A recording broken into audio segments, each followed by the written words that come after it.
انہوں نے کرنا کچھ ہے. کوئی کسی کے لیے جو ایک کمپنی نے دوسری کمپنی کے لیے کنسٹرکشن کرنی ہے, درمیان میں کوئی اسلامک بینک آ جاتا ہے اور وہ اس میں فائنانسنگ دے رہا ہے, وہ کہتے ہیں ہم آپ سے مرابحہ کرتے ہیں. کمپنی والے آ کے مجھ سے پوچھتے ہیں جی کہ وہ ہم نے ان کے لیے کنسٹرکشن کرنی ہے, وہ کہتے ہیں ہم نے مرابحہ کر لیتے ہیں, تو کیا اس میں مرابحہ ہو سکتا ہے؟ میں نے کہا بھائی یہ مرابحہ تو ایک سیل کانٹریکٹ ہے, اس میں کوئی سیل انوالوڈ ہے؟ جی سیل انوالوڈ تو نہیں. تو پھر کیسے مرابحہ ہو سکتا ہے؟ نہیں ہو سکتا, اس لیے کہ وہ تو سیل پرچیز کا ایک کام ہے. اب جو انہوں نے کانٹریکٹ دکھایا کہ کس طریقے سے ہو سکتا ہے, واقعہ یہ کہ انسان جو ہے اس کی جزیات کو میں اس وقت بیان نہیں کرنا چاہتا کہ کس کس طریقے سے آپ جو ہے وہ شریعت کو جو ہے وائلیٹ کرنے کی کوشش کر. تو اس حوالے سے میری اس وقت کی یعنی اس بات کا جو ہے وہ کنسیڈرڈ اوپینین ہے کہ یہ آپشن اگر آپ ادھر کھول دیتے ہیں تو پھر اس کے اندر بہت سے فسادات ہیں, اس کا کوئی امکان نہیں ہے کہ وہ بینک جو ہے وہ اپنی ان ایکٹیویٹیز کو اس راستے پر لائے, لہذا اس سے جو ہے بچے. تو پرائمریلی جو ان کے سامنے آپشنز اگر ہیں تو وہ یا تو وہ ہیں جس میں پارٹیسپیٹری بنیادوں پر, شراکتی بنیادوں کے اوپر فائنانسنگ ہے, اور یا وہ ہیں جس کے اندر کسی چیز کو اون کر کے اس کی تمام ذمہ داری لے کر اور اجارے کے ذریعے سے اگر کچھ لوگوں کے پیسے کو جو ہے وہ لگا دیا جائے اور اس میں جو منافع آئے وہ بینک اپنے لیے بھی استعمال کر سکتا ہے اور وہ اپنے ڈپازیٹرز کے لیے بھی کر سکتا ہے. تو یہ بھی ایک صورت ہے. یعنی مرابحہ فائنانسنگ کے حوالے سے میں اس کے اوپر سوچتا رہا کہ اس میں بہت سے اعتراضات وارد کیے جا سکتے ہیں, لیکن کوئی ایسا آتھینٹک اعتراض بھی ہونا چاہیے جس کی سند جو ہے وہ پیچھے ملتی ہو. میں نے موطا امام مالک کا بھی اس حوالے سے جو ہے وہ مطالعہ شروع کیا تو میرے سامنے ایک بہت دلچسپ کیس آیا. یہ اسی سے میں آپ کو جو ہے اقتباس پڑھ کے سنا رہا ہوں, یہ اس کی گویا روایت ہے. عن مالک انہ بلغہ ان رجلا اراد ان یبتاع طعاما من رجل الى اجل. حضرت مالک سے گویا یہ روایت ہے کہ انہیں یہ معاملہ, انہیں یہ خبر ہوئی, انہیں یہ بات پتہ لگی کہ ایک شخص ہے جو کہ ایک دوسرے شخص سے ایک مدت کی اوپر جو ہے کچھ خریدنا چاہتا ہے, کھانے پینے کی اشیاء, یعنی اس کے پاس پیسہ نہیں ہے, وہ ادائیگی بعد میں کرے گا اور ابھی وہ خریدنا چاہتا ہے تو ادھار پر خریدنا چاہتا ہے. فَذَهَبَ بِهِ الرَّجُلُ الَّذِي يُرِيدُ أَن يَبِيعَهُ الطَّعَامَ إِلَى السُّوقِ. تو وہ شخص جو اسے وہ کھانا بیچنا چاہتا تھا, وہ چیز ادھار پر بیچنا چاہ رہا تھا, وہ اسے لے کر بازار کی طرف چلا گیا. فَجَعَلَ يُرِيهِ الصَّبْرَ وَيَقُولُ لَهُ مِنْ أَيِّهَا تُحِبُّ. اور وہاں جا کر وہ دکھانے لگا اسے وہ بورے جو جس میں وہ کھانا اناج وغیرہ پڑا تھا, اسے دکھانے لگا, اسے کہنے لگا اچھا بتاؤ کون سا میں تمہیں خریدوا دوں. فقال المبتاع تبیعنی ما لیس عندک. تو اب جو خریدار تھا جس نے ادھار پر خریدنا تھا وہ اسے کہنے لگا کہ کیا تم مجھے وہ چیز بیچنا چاہ رہے ہو جو تمہارے پاس نہیں ہے؟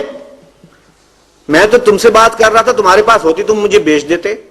تم مجھے لے جا رہے ہو بازار میں اور وہاں بورے دکھا رہے ہو کسی اور کی دکان پہ کھڑے ہو کر اور کہتے ہو میں تمہیں کون سا خرید دوں. تو تم مجھے ایک ایسی چیز دینا چاہتے ہو جو تمہارے پاس نہیں ہے. گویا یہ وہی کیس ہو گیا کہ مارکیٹ میں چیزیں تو اویلیبل ہے نقد پر, لیکن درمیان میں ایک شخص جو ہے فائنانسنگ لے کر آ گیا یا ایک ادارہ لے کر آ گیا کہ میں تمہیں خریدوا دیتا ہوں. فَأَتَيَا عَبْدَ اللَّهِ ابْنِ عُمَرَ. تو وہ دونوں عبداللہ ابن عمر رضی اللہ تعالیٰ عنہ کے پاس گئے. فَذَكَرَا ذَلِكَ لَهُ. تو یہ ان دونوں نے اس بات کا جو ہے ان کے سامنے ذکر کیا. فَقَالَ عَبْدُ اللَّهِ ابْنِ عُمَرَ لِلْمُبْتَاعِ لَا تَبِعْ مِنْهُ. تو عبداللہ ابن عمر رضی اللہ تعالیٰ عنہ نے اس خریدار سے کہا اس سے مت خریدو. ما لیس عندہ, جو اس کے پاس نہیں ہے وہ چیز اس سے مت خریدو. وقال للبائع لا تبع ما لیس عندک. اور بیچنے والے سے بھی کہا کہ مت بیچو وہ چیز جو تمہارے پاس نہیں ہے. تم جا کر بازار سے گویا اب دیکھ کر کہ ایک پراسپیکٹو کینڈیڈیٹ موجود ہے, اسے ادھار کی ضرورت ہے, تم اسے لے کر دینا چاہتے ہو, اسے مت بیچو یہ چیز. یہ گویا بیع جو ہے دونوں کی درست نہیں ہے. تو حضرات یہ چند باتیں تھیں جو میں آج کل جو بھی آپشنز اویلیبل ہوتی ہیں, ایسی آپشنز جو کہ جس کے ذریعے سے ایک بینک, ایک مالیاتی ادارہ لوگوں کے فنڈ کو جمع کر کے, پیسے کو جمع کر کے اور اسے پھر آگے کاروبار میں لگا سکتا ہے, اس میں کون سی آپشنز اویلیبل ہیں, کون سی نہیں ہیں, کن سے اوائڈ کرنا چاہیے, ان کا ایک میں نے خلاصہ آپ کے سامنے رکھنے کی کوشش کی ہے. اب ان کی فائن ڈیٹیلز کیا ہیں کہ کیا ایسے ہو سکتا ہے, ایسے ہو سکتا ہے, ایسے ہو سکتا ہے, اس کے بارے میں کوئی ریمارکس اس لیے نہیں دینا چاہتا کہ ہر کیس کو اس کی ڈیٹیلز کے ساتھ دیکھ کر ایڈریس کرنا پڑتا ہے کہ یہ معاملہ کیا ہے, خارج میں اس کا ظہور کیسے ہو رہا ہے, اور ہمارے پاس شریعت میں اس کے لیے کیا دلائل ہیں اور کیا جو ہے پیچھے ہمارے پاس جو ہے قال اللہ اور قال رسول کے ذریعے جو پیغام میسج موجود ہے. تو میں امید کرتا ہوں کہ میں اپنی جو بات کہنا چاہتا تھا وہ آپ کے سامنے میں نے کسی ٹوٹے پھوٹے الفاظ میں رکھ دی ہے, اور میں یہ دعا کرتا ہوں اللہ تعالیٰ اس میں سے جو خیر ہے, جو صحیح بات ہے, اسے آپ کے دلوں میں جو اللہ تعالیٰ بٹھا دے, اور جو اس میں سے میرے سے غلط بات بیان ہو گئی ہے اسے ہمارے ذہنوں سے اور دلوں سے محو کر دے. وآخر دعوانا ان الحمد للہ رب العالمین. اب میں نے جیسے کہ عرض کیا تھا شروع میں کہ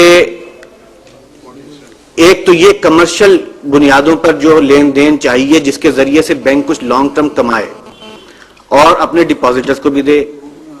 اب کچھ اور آپشن, ایک اور آپشن خاص طور پر جس کا نام ہے ٹائم ملٹیپل کاؤنٹر لون, اس کا پورا تفصیل تعارف تو جو فاضل مقرر ہے وہ خود ہی پیش کر دیں گے, لیکن اس کے بارے میں صرف اتنا جان لیجئے کہ یہ بھی آج کوئی پیش نہیں ہو رہا, کافی دیر پہلے سے اس کا ذکر چل رہا ہے, لیکن اس کے اندر کچھ ایسی چیزیں ہیں جس کی وجہ سے لوگوں میں یہ زیادہ مقبول نہیں ہو سکا. ہم نے محسوس کیا کہ آج کے دور میں کچھ ایسے لوگ ہیں جنہوں نے اس پر کام کیا ہے, اس کے مختلف آسپیکٹس کو واضح کیا.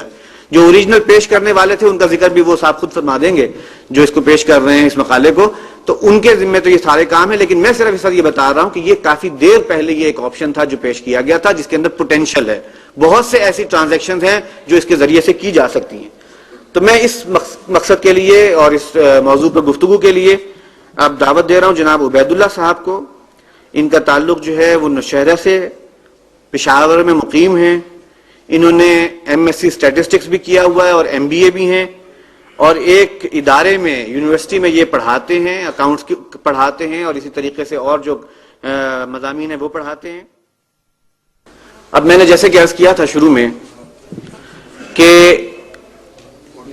ایک تو یہ کمرشل بنیادوں پر جو لین دین چاہیے جس کے ذریعے سے بینک کچھ لانگ ٹرم کمائے اور اپنے ڈپازٹرز کو بھی دے.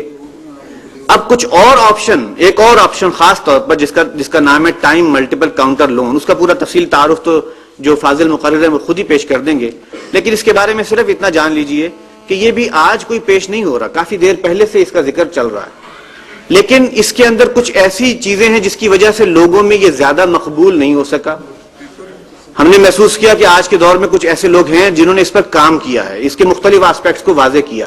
جو اوریجنل پیش کرنے والے تھے ان کا ذکر بھی وہ صاحب خود فرما دیں گے جو اس کو پیش کر رہے ہیں اس مقالے کو, تو ان کے ذمہ تو یہ سارے کام ہیں, لیکن میں صرف اس وقت یہ بتا رہا ہوں کہ یہ کافی دیر پہلے یہ ایک آپشن تھا جو پیش کیا گیا تھا, جس کے اندر پوٹینشیل ہے, بہت سے ایسی ٹرانزیکشنز ہیں جو اس کے ذریعے سے کی جا سکتی ہیں. تو میں اس مقصد کے لیے اور اس موضوع پر گفتگو کے لیے اب دعوت دے رہا ہوں جناب عبید اللہ صاحب کو. ان کا تعلق جو ہے وہ نوشہرہ سے, پشاور میں مقیم ہیں. انہوں نے ایم ایس سی اسٹیٹسٹکس بھی کیا ہوا ہے اور ایم بی اے بھی ہیں, اور ایک ادارے میں یونیورسٹی میں یہ پڑھاتے ہیں, اکاؤنٹس پڑھاتے ہیں, اور اسی طریقے سے اور جو مضامین ہیں وہ پڑھاتے ہیں.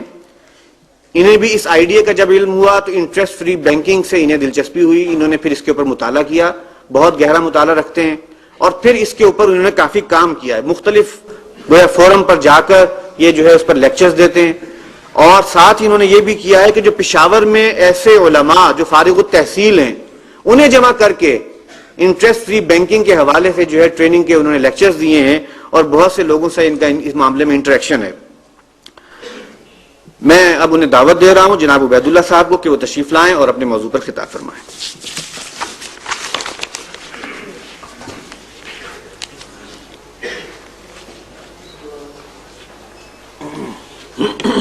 السلام علیکم. میں اپنے تمام بزرگوں اور دوستوں کا شکر گزار ہوں. یقین کریں کہ اگر ان لوگوں کی محنت نہ ہوتی تو مجھے سے ذرہ ادھر کھڑا ہو کر یہ بات کہہ نہ سکتا. انٹرسٹ فری بینکنگ سے دلچسپی مجھے ایم بی اے کے دوران پیدا ہوئی.